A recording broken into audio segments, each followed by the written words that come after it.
In the 3 seconds it took for you to hear this sentence, 156 people ceased to exist. Someone who, yesterday, believed they had all the time in the world. Someone who planned to start that diet on Monday, who was going to call their mother tomorrow, who was finally going to say how they felt when they found the perfect moment. But the perfect moment never arrived. And now you are there, breathing, with your heart beating. Our initial investigation, using the Numa artificial intelligence to analyze behavioral patterns, indicates a 97% probability that you are operating under the same false premise.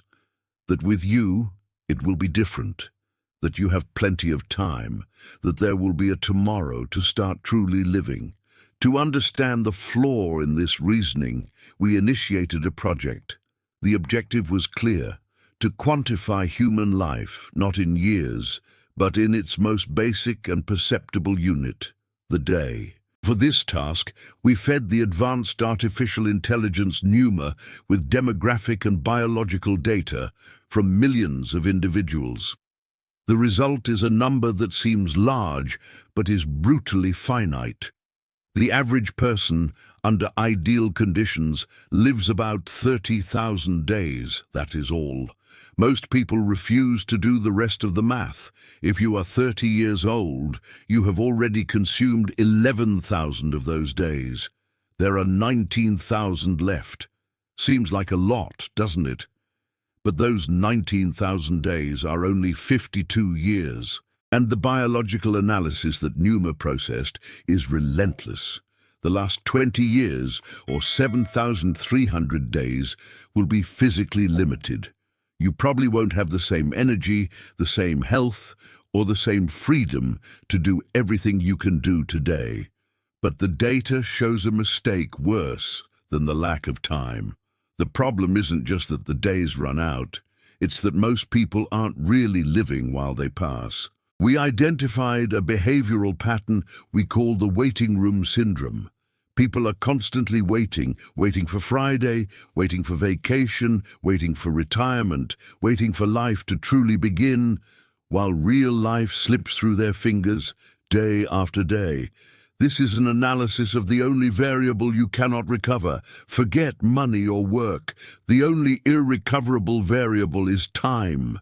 Every second that passes while you listen to us is a second that will never return. Therefore, the question our investigation proposes is not, how much time do I have left, but why do I live as if time were infinite when all the data proves the opposite? This project is not about productivity. It's not about squeezing more tasks into fewer hours. It's about a course correction, a systemic awakening before it's too late. To understand the root of this error, we need to analyze how your perception of time is constructed. And for that, we fed Numa a paradox that every human being experiences but few understand. Do you remember the summers of your childhood? They seemed to last forever. 3 months that felt like an entire year. Every day was an expedition. Every week brought something new. Time stretched, bent, and felt dense and full of meaning. Now look at your current life. The years pass by in a blur. You blink, and it's already July. You blink again, and Christmas has arrived. Where did the year go? Why does time seem to accelerate as we age? This isn't just an impression of yours. It's a trick of your mind that science has already explained. Understanding it is the first step toward regaining control. Your brain does not have an internal clock like your cell phone. Numa analyzed thousands of neuroscience studies and confirmed that, instead, it measures the passage of time based on the amount of new information it processes. The more new experiences, the slower time seems to pass. The fewer the novelties, the faster it escapes. When you were a child, everything was new. The first time you saw the sea, the first time you rode a bike, your first kiss. Every day was filled with first times. Your brain operated in continuous recording mode, capturing every detail, every sensation. It was a camera that never stopped filming, archiving everything. But what about now? How many first times did you have in your last week? You wake up the same way, eat the same breakfast, take the same route to work, see the same people, perform the same tasks. The brain, programmed to record only what is new and relevant for survival, looks at this day and concludes, duplicate file, no new information to save.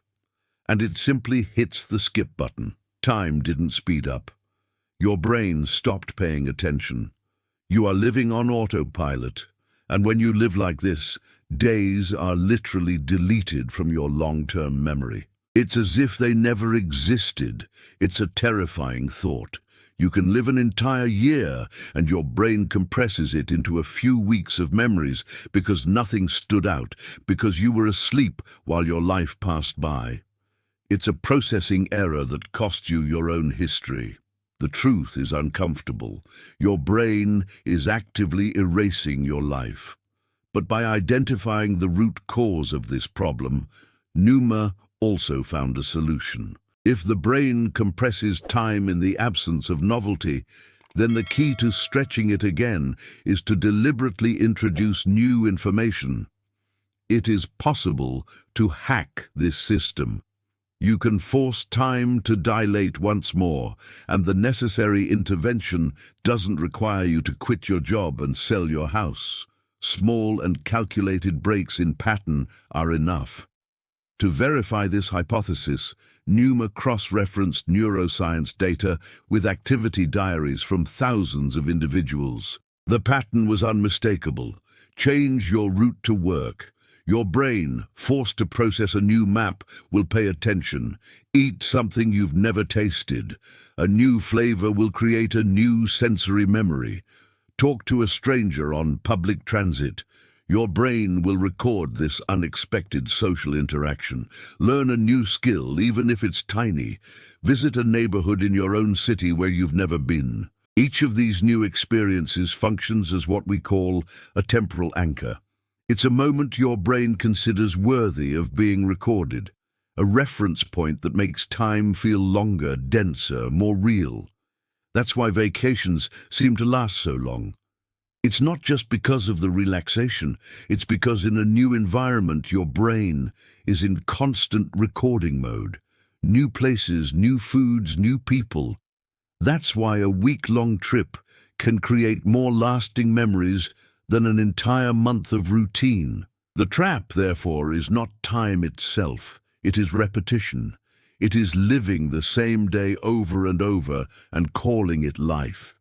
It is confusing the act of existing with the experience of living.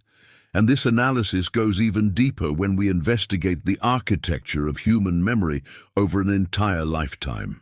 Numa processed data from long-term reminiscence studies and found a universal peak. It is a phenomenon psychologists call the reminiscence bump. When asking elderly people to recount the most vivid memories of their lives, the overwhelming majority come from a single decade, from ages 15 to 25.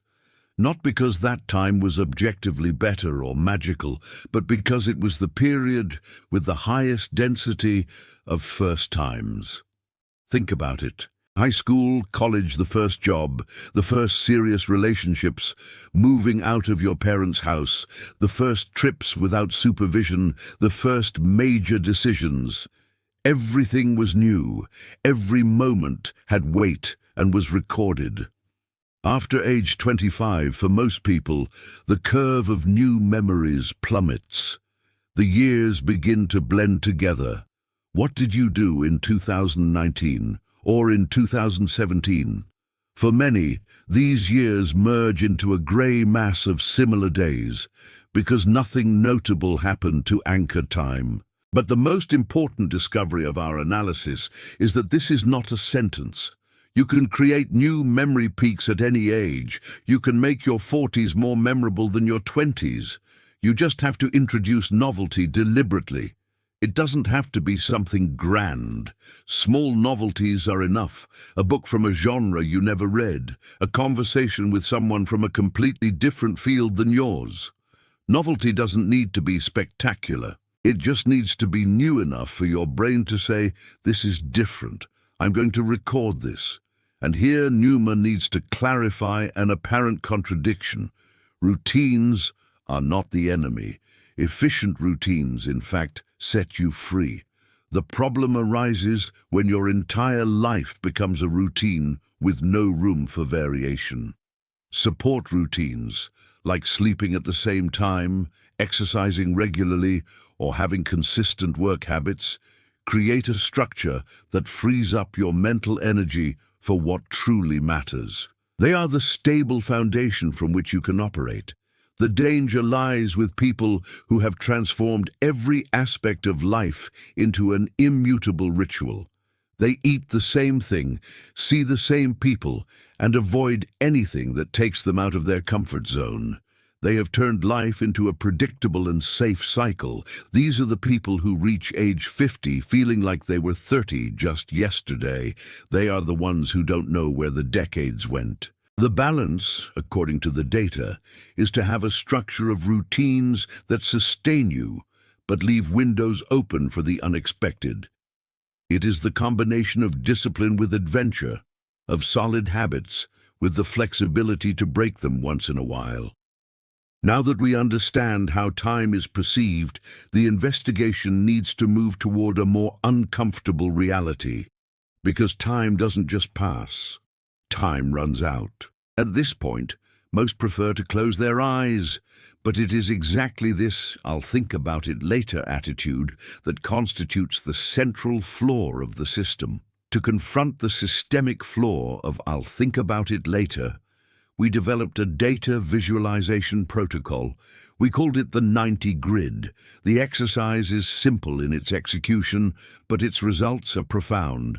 We gave volunteers a sheet with a grid of 90 squares, each representing 1 year of a long and optimistic life, more than most will have. The first instruction was, color in the squares corresponding to the years you have already lived. If you are 30 years old, 30 squares are filled.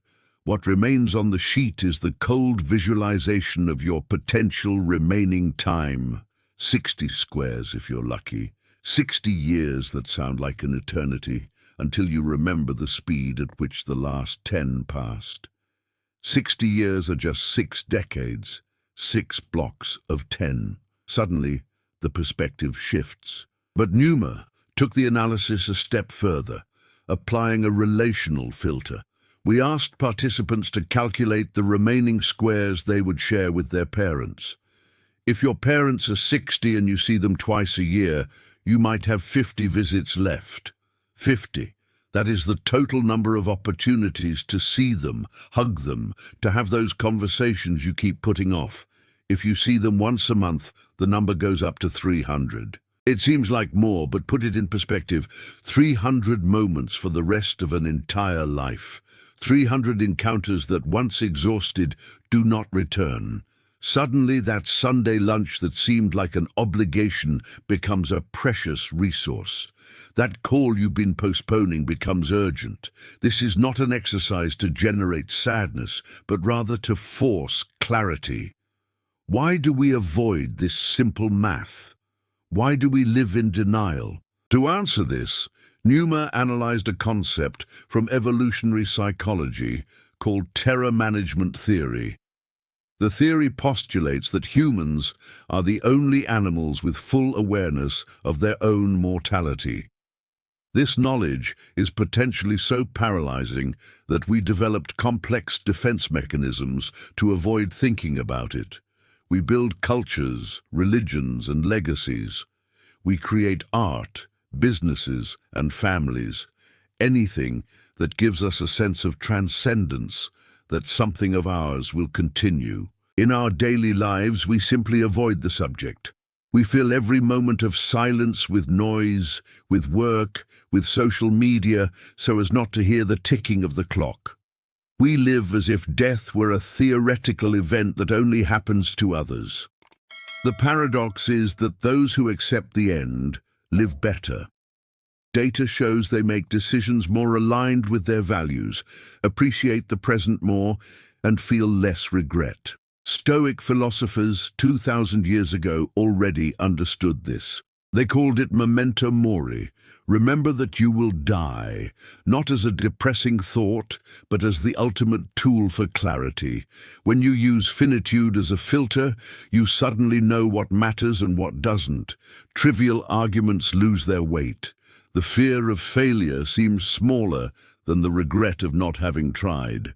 Steve Jobs articulated this protocol clearly. He looked in the mirror every morning and asked, "If today were the last day of my life, would I want to do what I am about to do today?" When the answer was no for too many days in a row, he knew he needed to change something. This clarity leads us to a practical management tool, a model Numa identified as crucial for time allocation.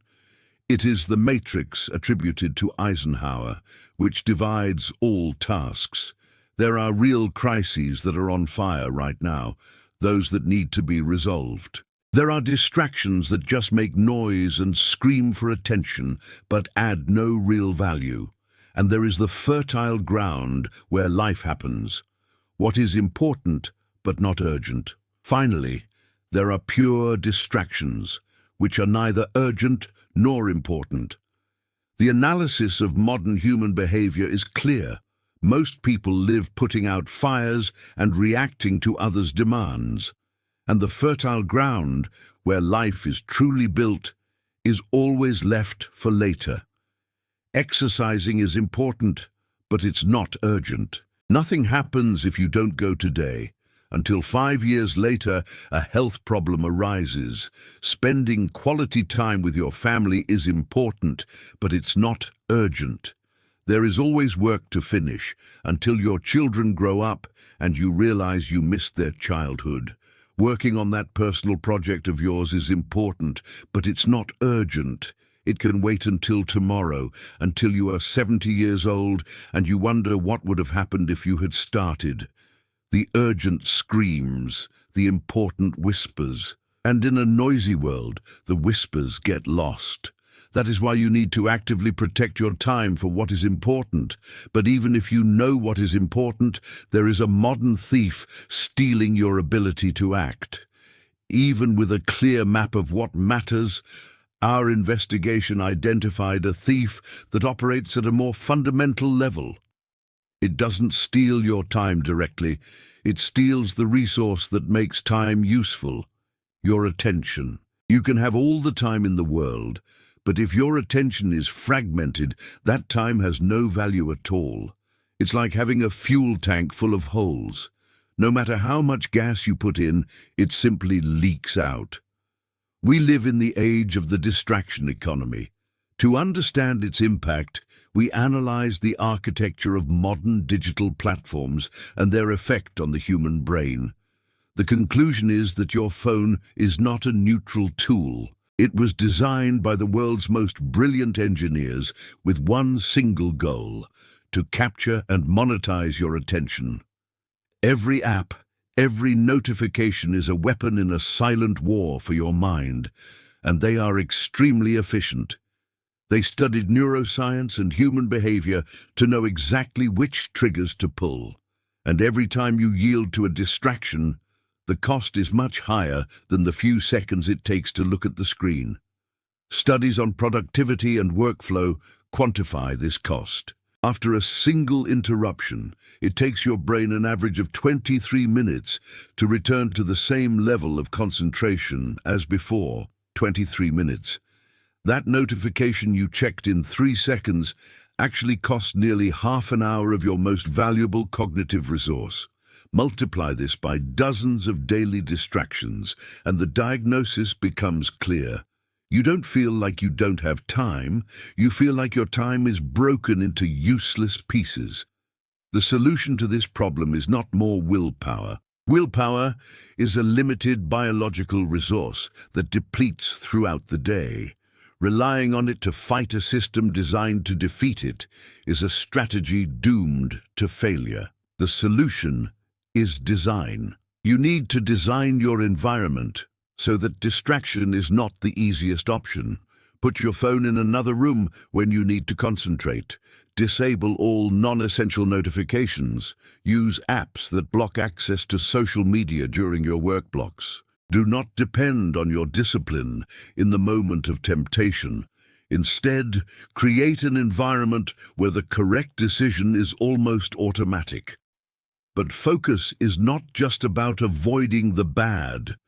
It's primarily about saying no to the good so you can dedicate yourself to the excellent. One of the most effective protocols was found in Warren Buffett's methodology. He asked his personal pilot to list the 25 things he most wanted to achieve in life. Next, he asked him to circle the 5 most important ones. The pilot thought the other 20 would be secondary goals for when he had time. Buffett's response was a brutal focus algorithm. The other 20 goals were, in fact, his avoid at all cost list. They were the enemy because they were attractive enough to distract him from the 5 that truly mattered. The danger isn't just obvious distraction, but the good opportunity that diverts you from your main mission. And this leads us to the final test, the ultimate filter that separates the trivial from the essential. We compiled data from a study conducted by Australian nurse Bronnie Ware, who spent years documenting final conversations with palliative care patients. She asked about their greatest regrets.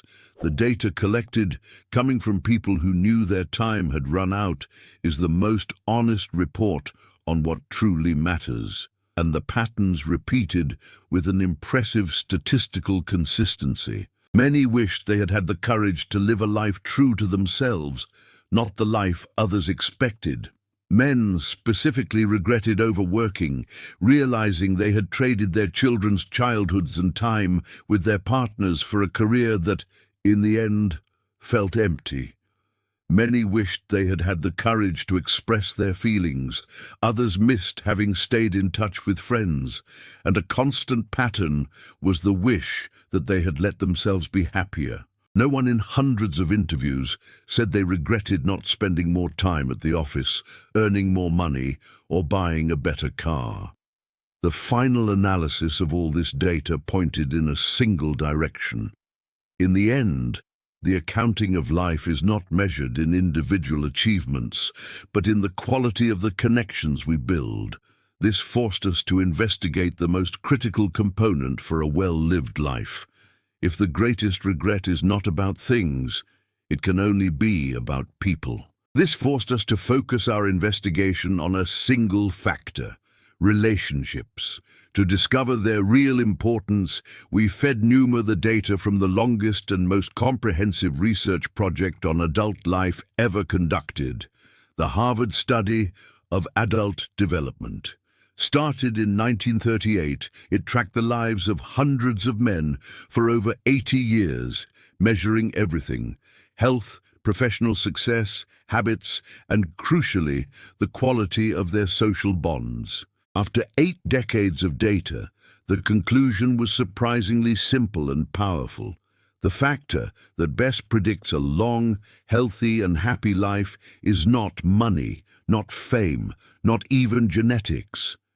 It is deep relationships with other people. Individuals with strong social ties live longer, get sick less, keep their minds sharper in old age, and report consistently higher levels of happiness. In contrast, loneliness proved to be a predictor of physical decline and early mortality, as powerful as smoking or alcoholism. This is not a minor factor, it is the central factor. The quality of your life is, to a large extent, the quality of your relationships. And yet, how much time and deliberate effort do we dedicate to them? For most, relationships are treated as something that happens in the time left over, but they don't work that way. They are living systems that require maintenance. To visualize this process, we can use the metaphor of the emotional bank account. Every interaction is a deposit or a withdrawal. A sincere compliment is a deposit. Being there for someone in a difficult moment is a large deposit. Remembering an important detail for someone else is a deposit. Truly listening without looking at your phone is a valuable deposit. In contrast, cancelling plans at the last minute is a withdrawal. Not being present when they need you is a major withdrawal. Criticizing in public is a massive withdrawal. And as with any account, you cannot keep withdrawing if you never deposit. If you only look for someone when you need something, the account stays in the red. What sustains relationships are not occasional grand gestures, but small, daily and consistent deposits. The analysis, however, revealed something counterintuitive about the depth of these bonds. Shared suffering unites more than shared pleasure. People who go through hardships together develop stronger ties. Think of your closest friends. They are probably people with whom you shared moments of vulnerability, not just parties. Shared vulnerability creates a connection that superficial fun cannot reach. But not all valuable relationships are deep. There is a category of connections that most people neglect, but which proved crucial for growth and opportunity. Weak ties are those casual acquaintances, the colleague from another department, the neighbor you talk to once in a while. The tendency is to focus only on the inner circle. But data on social networks and career progression shows that the greatest life-changing opportunities don't come from your close friends. They generally know the same people and have access to the same information as you. Weak ties are bridges to other worlds. They know different people. They see opportunities you don't. Strong ties give you comfort and belonging. Weak ties give you new perspectives and opportunities. Both are necessary. But perhaps the greatest saboteur of relationships, both strong and weak, is silence. We all have pending conversations, things that need to be said, but that we avoid for fear of conflict or discomfort. The truth is that avoided conversations do not disappear. They accumulate like debt with compound interest. What could be resolved with an honest 10-minute conversation turns, over time, into a wall of resentment. The courage to have difficult conversations is one of the most important skills for relational health. It's not about seeking confrontation, but about valuing truth and clarity above the temporary comfort of silence. The alternative is to let small fissures become impassable abysses. In the end, your time and your capacity to maintain relationships are finite. Anthropologist Robin Dunbar calculated that we can maintain meaningful relationships with at most 150 people, and truly close relationships with only about 15. This is your primary tribe. The question that closes this analysis is, are you investing your limited time in the right people? Because to be truly present for them, you will need the most fundamental resource of all. None of this works without the biological base. We analyzed time as a finite resource, attention as its currency, and relationships as the most valuable investment. But there is a layer that sustains all of this, the biological base, without which neither time nor connections matter. To understand this base, Numa processed data from physiology, endocrinology, and performance medicine. The result points to a fundamental resource: your energy. You can have all the time in the world, but if you are exhausted, that time is useless. You can be surrounded by people you love, but if you don't have the energy to be present, those relationships deteriorate. Your energy is the multiplier of everything else. With high energy, 1 hour of focused work is worth 3. With low energy, 3 hours aren't worth any. Yet we treat our energy as if it were infinite. We abuse our bodies for decades, believing there won't be a price to pay, but the bill always arrives. Time management without energy management is a useless exercise. Your energy is not a mystery. It is the direct result of daily decisions about sleep, movement, and nutrition. The analysis revealed that the most important and paradoxically the most neglected pillar is sleep. We live in a culture that glorifies sleeping little, that sees sleep as wasted time. This is one of the most destructive ideas of our era. Sleep is not a passive state, it is an active process of repair. It is when your brain consolidates memories, your body recovers, and your immune system strengthens. Data from neurological studies are clear. After a single poorly slept night, your ability to make decisions is as impaired as that of someone under the influence of alcohol. Millions of people go to work chronically sleep-deprived, operating at such a low level that they have already forgotten what it feels like to be truly rested. For the overwhelming majority of adults, the biological need is 7 to 9 hours of quality sleep per night. Not 5, not 6. And quality is just as important as quantity. To optimize it, the protocols are simple. Maintain consistent schedules, sleep in a totally dark and cool environment, and avoid blue light from screens at least 1 hour before bed. Sleep is the foundation. Without it, all other pillars of health weaken. The second pillar is movement. Your body was designed to move. Our ancestors walked miles every day. Today, we have created a lifestyle where it is possible to spend the day almost completely immobile. When we force the body into this inactivity, it deteriorates. But the impact goes beyond the physical. Movement is a direct regulator of your mental state. When you exercise, your brain releases neurotransmitters like serotonin and dopamine, which improve mood and clarity. Regular exercise proved to be as effective as antidepressants for cases of mild to moderate depression. You don't need to be an athlete. The goal is to move consistently, seeking a minimum of 10,000 steps per day and adding a few sessions of real intensity per week. The most lasting motivation is not aesthetic, but functional. I move to have the energy to live the life I want. The third pillar is nutrition. Nutrition is complex and individual, but a universal principle emerged from the analysis of healthy and long-lived populations. Eat real food, foods your great-grandmother would recognize. Avoid ultra-processed products that were designed by the food industry to hack your brain's reward centers, creating a cycle of craving and consumption that your biology cannot fight. Cook more, read labels, and drink water. Chronic dehydration is a hidden cause of fatigue and lack of concentration for millions of people. But even with optimized sleep, movement, and nutrition, you can still feel drained if a silent thief is at work. Chronic stress. Constant worry keeps your body in a state of permanent alert, releasing cortisol and draining your energy reserves. Managing stress through techniques like deep breathing, time in nature, and crucially, setting boundaries is not a luxury.